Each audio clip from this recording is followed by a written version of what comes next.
Today I'm going to be doing a deep dive into Ste Hamilton from the Property Circle. You may have seen this guy on YouTube where he uploads videos of himself in a Lamborghini, claiming to be a multi-millionaire property developer, and inviting you to his Property Circle where you can do the same. However, I paid £2,000 to join his Property Circle and the reality was completely different to everything you see online. Stay tuned and watch till the end as this gets more and more interesting as I uncover exactly what I discovered. To put this into context, I myself am already a property investor with a small portfolio and I initially paid £11 to attend one of his training days. During this event, he said that he rents his properties directly to Birmingham City Council and they pay 30 times the going rate on a fixed long-term contract. One example was £225k house where the council rent it directly from him for £365,000 per year. This blew my mind and I was excited to learn more, so I paid the £2,000 fee to join his Property Circle. It was this point he agreed to come on my podcast, which I actually was excited for, but more on that later. After joining, it seemed he didn't spend much time mentoring his members, to be honest, but selling them on the opportunity to invest into his deals. I asked Steve if I could get some mentoring to discuss my business plan, to which he laughed and told me his mentoring was 25 grand. What did I actually pay for? His joint ventures that he pitches to all his members are not actually joint ventures at all. Upon reading the contract, it's simply a loan agreement with no security, no end date, and no actual property details, like the address, for example. So just giving him money with the hope that you receive a 10% return. Also, he will sell you package deals, but many members I spoke to said to me none of the deals had actually materialised. For me, it seems like it's a bank for Steve. People coming to him and giving him money and hoping that they'll get a 10% return. I decided the only real benefit for me now being a member of the Property Circle group was to network with other members in the community and see if I could learn from them, which I did. And this is when it got really bad. So many of his community people have loaned him 10, 20, 30, 40, 150,000 for his learn and earn scheme, and they still haven't got their money back and they're going into legals right now. I spoke to one guy who told me that Steve doesn't actually make any money from property himself. He just borrows money from his community to fund his lifestyle and his Lambo. So one investor, who I won't name because it won't be fair on him, texted me personally saying, "Gem, please don't loan Steve any money. He managed to get 50 investors, including myself, to invest in 260 Gregson Lane, Preston. He bought it for 285,000 and promised us all to be involved and make 10% interest minimum for the year. I put 10k in. However, he just never bothered to refurb it and end up selling it at a loss to another one of his investors for 210k after paying 285. As you can imagine, I had to fight for years to get the money back, and I am sure he paid me back with new investors' money because the project made a loss. Also, he refused to refund anybody unless they would sign a contract swearing never to speak of the matter to anyone else, as this would jeopardise new investors coming on board. Gem, be careful of this man." That sounds lovely. When I announced I was doing a podcast with Steve, that's when loads more messages like this started bombarding my inbox.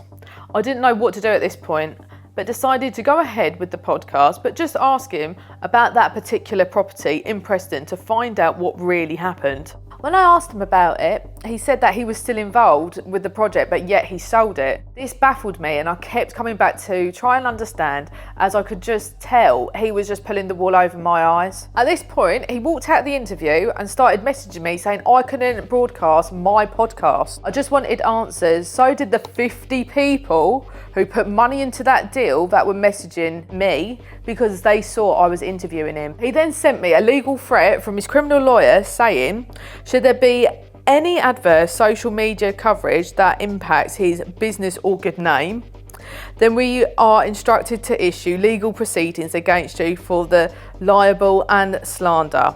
We would advise that the footage is deleted without any delay. This is when I realised the extent which Ste Hamilton will go to. He will silence anybody that questions him. I mean, all I did was simply ask him one question. I published a legal threat on social media to show that I'm not scared of him, And then many others have DM'd me telling me that they got the same threat from the same criminal lawyers, but luckily it seems to me that they're all bark and no bite. They haven't followed up once. And not only that, they don't even have a legal case in the first place. But even worse than these legal threats is that he has threatened people to come to their house and have it out with them. A man that I know, Simon Olsen, who I greatly respect, is a great property investor and a letting agency, said that Steve had threatened him to pay him a visit late at night to his home address if he didn't remove a piece of content where Simon was just only questioning about Steve's company's account. The earn as you learn. Let me translate that for you in terms of a property trainer. What that actually means is you pay me to be on my course, and then I'm going to borrow your money because I don't actually know how to raise finance.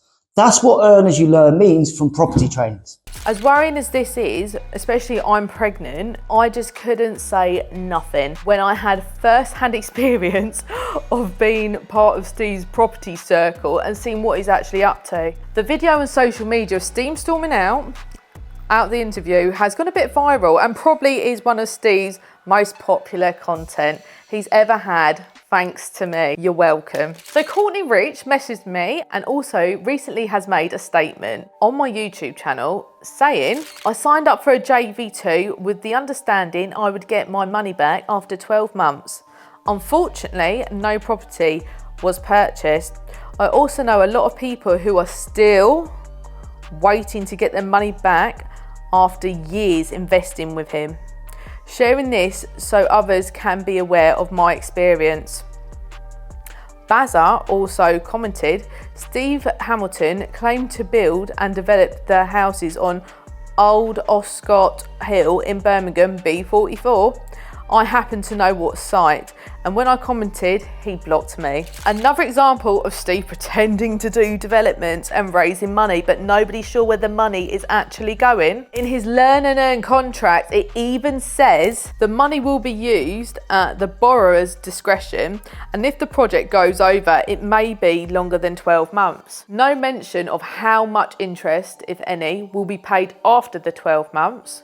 And there's no way of knowing what project you are even investing in, as there is no address on the contract. So basically his investor's money is just tied up until Steve decides to give it back, with the amount that Steve decides, and only you can get it back if you sign an NDA and promise never to talk about what happened. Is that even legal? I really don't know. Now there's a whole group on WhatsApp dedicated to students trying to get their refunds and investors who haven't been paid back from his learn and earns that has gone on over the time. If they comment on his social media, he instantly deletes it and blocks them from commenting again, and also some might even receive threats. This isn't right. I don't think I'll ever get my 2k back from Ste Hamilton, to be honest with you, from the property circle, despite actually getting nothing apart from loads of stress, wasted time. I can't even claim the VAT back because he doesn't even have a VAT registered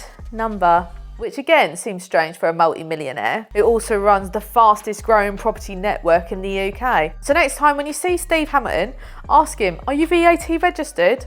And also, if he's ever going to give me my £2,000 back. Even as an educator, his knowledge in property seems very basic, especially in development, where it's almost non-existent.